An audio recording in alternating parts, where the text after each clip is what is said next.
Well, hello there, everybody. This is your friendly Professor Peter Schickele with another Report from Hoople.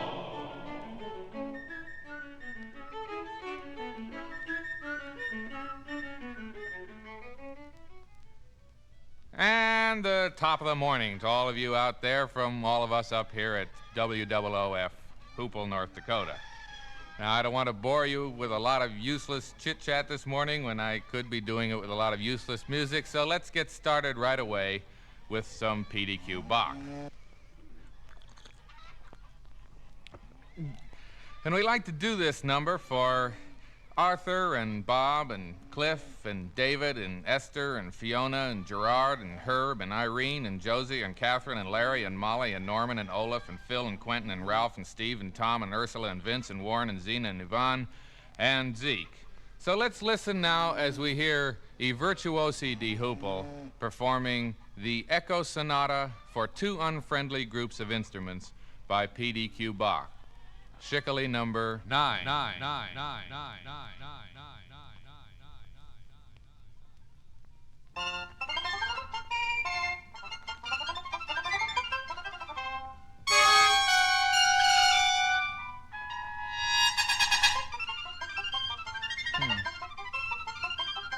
Something sounds a little funny. Doesn't sound right. Maybe we got it backwards here. Excuse me, folks. We seem to have the tape on backwards or something. Let's give it another try. All right, now we will hear the P.D.Q. Bach Echo Sonata for Two Unfriendly Groups of Instruments.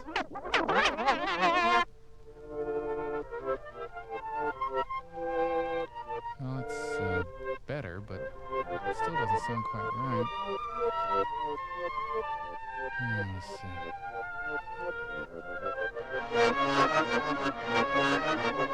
I don't recognize that. I think I must have... let's try rewinding and starting all over again. Okay. Now, let's hear P.D.Q. Bach's Echo Sonata for Two Unfriendly Groups of Instruments. Wait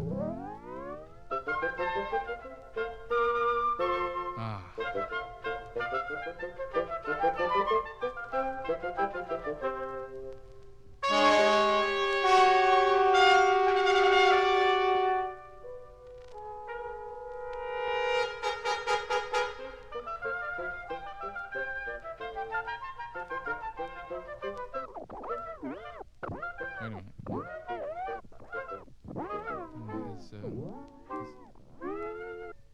Is that in the piece, or I can't remember? I guess that's it. Well, folks, you have just heard P.D.Q.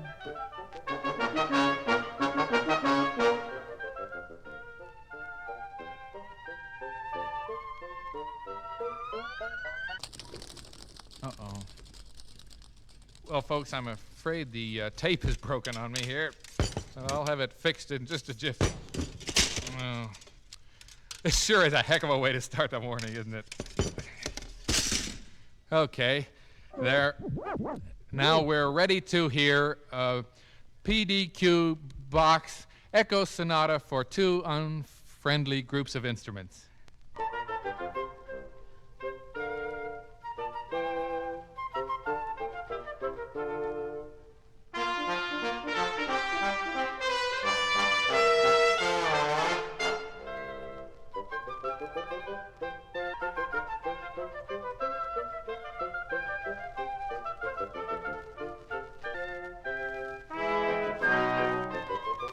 Hey, what's doing that?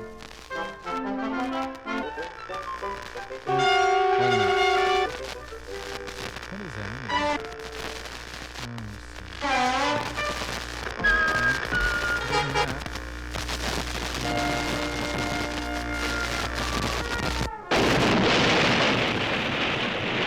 Maybe we can do a station break in here. WOOF Hoople. Well, folks, we've had a little trouble with one of our machines, and the west wall is blown out, so I think